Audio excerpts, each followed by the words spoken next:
Hi guys, I've had a lot of questions, people asking how do you use your powders, how do you use your dehydrated foods. So today I'm going to make pizza. I'll show you how I make my pizza crust. Pretty easy, pretty basic, but I'll show you. I'm going to use my tomato powder to make the sauce, and I'll go through how I do that. Typically I like veggie lovers. I like it just plain. And I use, usually it's onions, green pepper, and mushrooms. I'm out of mushrooms. I do have some mushroom powder that I made when I dehydrated all my mushrooms. So I think I'm going to add a little bit of this to the sauce when I make it to give it a little mushroom flavor. And since I don't have that many veggies, I'm going to go ahead and add some of my hamburger. So let's get started, and we'll start rehydrating these veggies first so they'll be ready to go on top, and I'll make the sauce. We'll get that all going, and then I'll show you how I make the crust. Let's get the sauce made.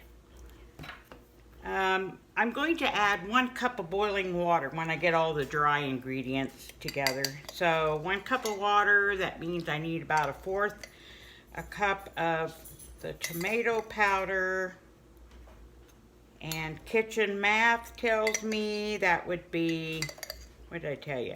Yeah, 1/4 cup, which tells me that would be 4 tablespoons. And I've got a little bit extra if I decide I need to make more sauce. I can always add, or if I want to add more tomato flavor, I've got this here. Then let's go ahead and spice up that. I've got a little bit of, this is onion powder. We'll add just a little bit of that. This is my garlic powder. And I'm going to say I'm using about 1/8 of a teaspoon. Here's my mushroom powder. Let's make that about 1/2 teaspoon. And this is my homemade Italian seasoning. And it's, what have I got here? What's it say?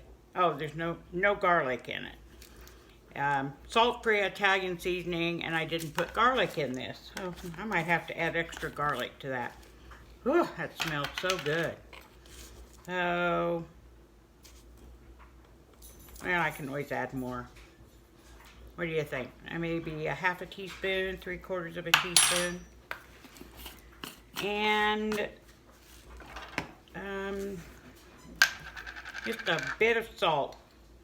And of course we all know how we're going to check that with quality control.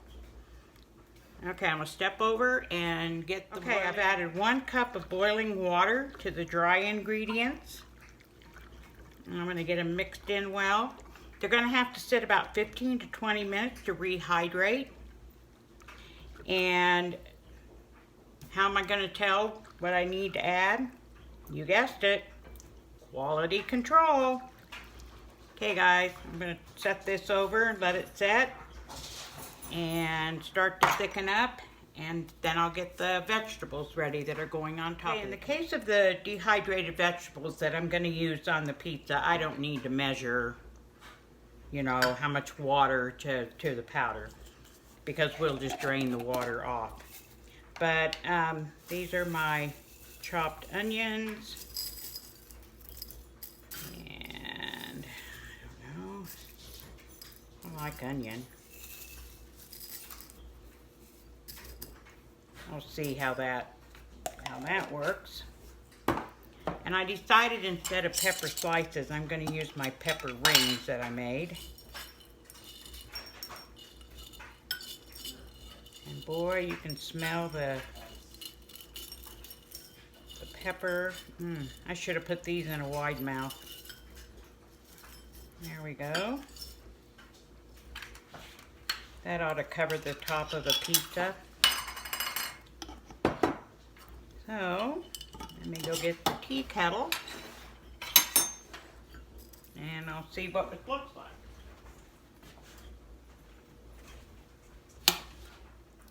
Just going to cover these with boiling water. and let them set 15-20 minutes so they can rehydrate. And yes, guys, they just taste fresh when they rehydrate. Okay, I'll be back in a bit. Okay, let's put the crust together. This is a half cup. Now let's go with about 2 cups of flour. I haven't got my flour mill out and done any whole wheat. Otherwise, it would be half whole wheat as usual. And I've got some kosher salt here. I'm not going to put a whole lot of salt in, maybe half a teaspoon.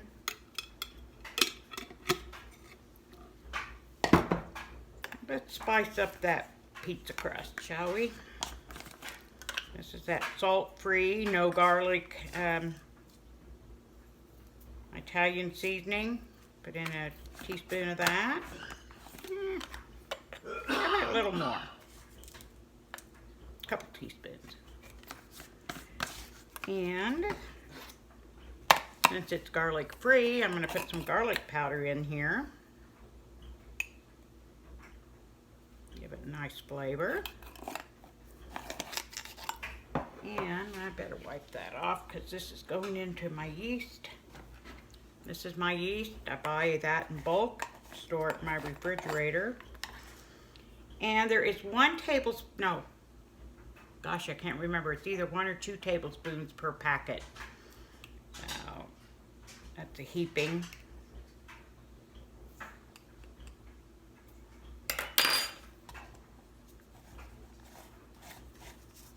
And we'll get that all mixed up.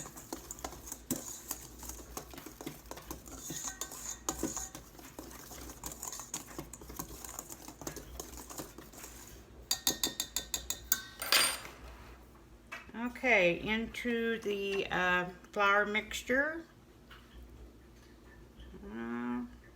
maybe a couple tablespoons of olive oil, and I've got some warm water, not boiling, but warm water to activate the yeast. And definitely going to need more. That was a cup.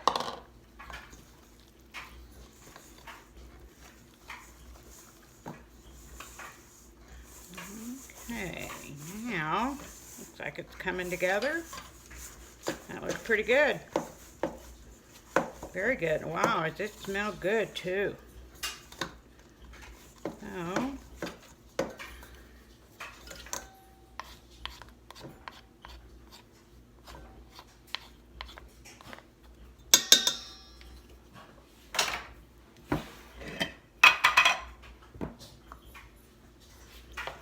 let's see what I got here. Kind of sticky.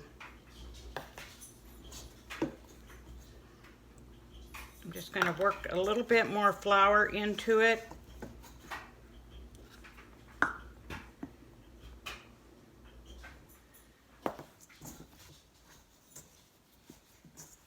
So it's not sticky anymore. Kind of knead it a little bit. And when I get this flour worked in, then I'm gonna just let it set and rest a little bit. It'll rise up a bit, but not too much. Okay.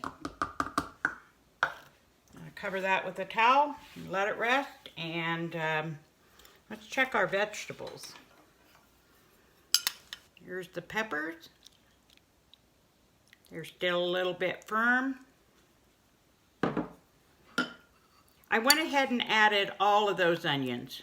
I mean, we love onions here, so can't have too many. And let's see where we're at on the sauce. Still pretty liquidy, so that's okay.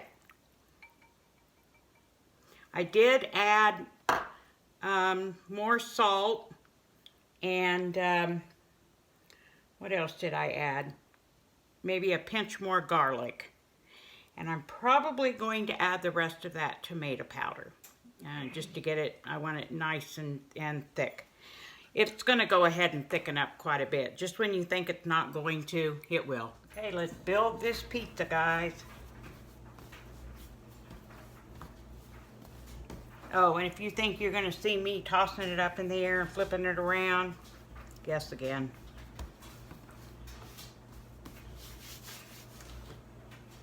Okay, here's my, I guess, almost antique pizza pan. I've had this forever and ever and ever. I just read on it. It's a Wilton cake pan made in Korea. Or not a cake pan, pizza pan.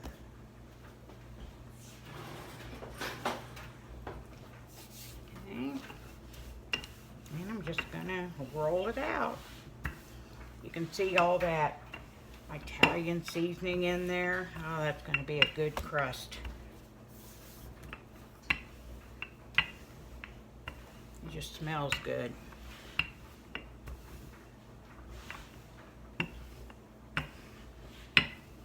Uh-oh.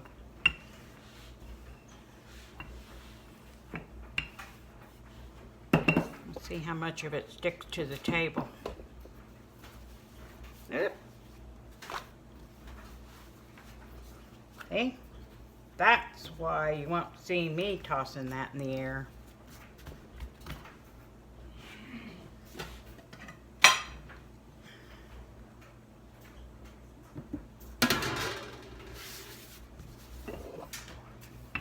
Pick it up off the table and I rip a hole in it.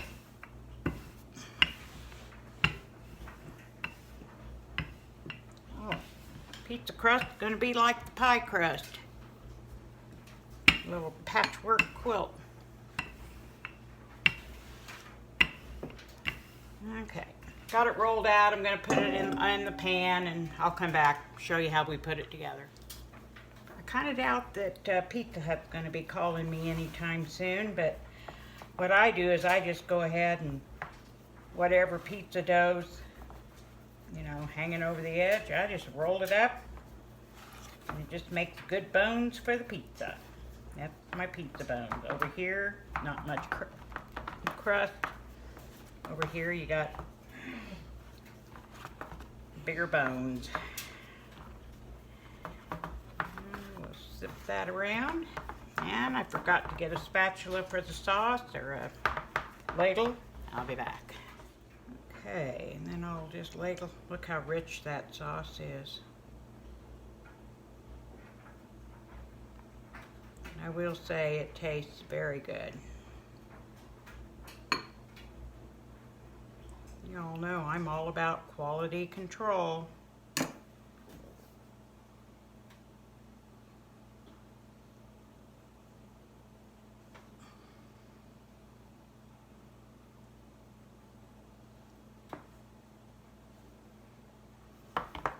Okay. Let me get a strainer and drain the water off the veggies. Well, I don't know. I may not have got enough, rehydrated enough peppers.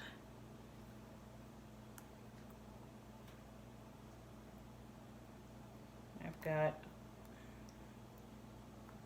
looks like mostly, might be a couple slices of the purple bell.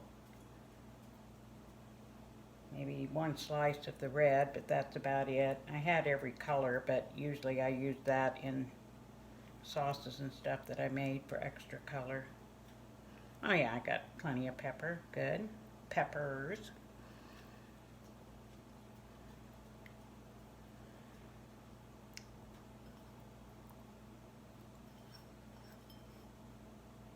One thing that I do is I put my pizza in the oven. I've got the temperature on the oven set at the highest it'll go, which is 550, because they tell me the Pizza Hut oven is hotter than that. And I put my pizza in for just a little bit and start the crust browning on the edge, and then I pull it out and put the cheese on so the cheese doesn't burn. And Tatler lid with my hamburger that I canned. back in April. And I'm just going to scatter that around. And I did trim off. Actually, some of it I think I might have even rinsed to get most of the fat off. So it shouldn't be a problem with too much fat on here. Alright guys, I'm gonna get this hamburger spread and stick it in the oven for about 5 or 10 minutes. It's been in for, what, 6-7 minutes now. And I've got 2 kinds of cheeses that I've shredded. You all know I don't buy pre-shredded cheese because I don't like sawdust in my food. So I just shredded this up. And here's the mozzarella. Mozzarella. I've made fresh mozzarella before. It was a flop. So I just buy the block. Okay, I'm going to stick it back in for 5 or 10 minutes till the cheese is all melted. The crust is getting pretty close to done, and we'll be back. Okay guys, the pizza is done, and I'm going to let it set for a few minutes just because whatever it does when it sets. But I'll let it set, and then I'll get my pizza cutter and cut it up. And the nice thing about making something this large is this is tonight's meal. It'll the old farmer will probably have 1 or 2 slices for breakfast, and we'll probably have it again for our noon meal tomorrow, and if there's any left over, probably the noon meal the next day. So thanks for coming along guys, and I sure appreciate y'all. Okay, see you later.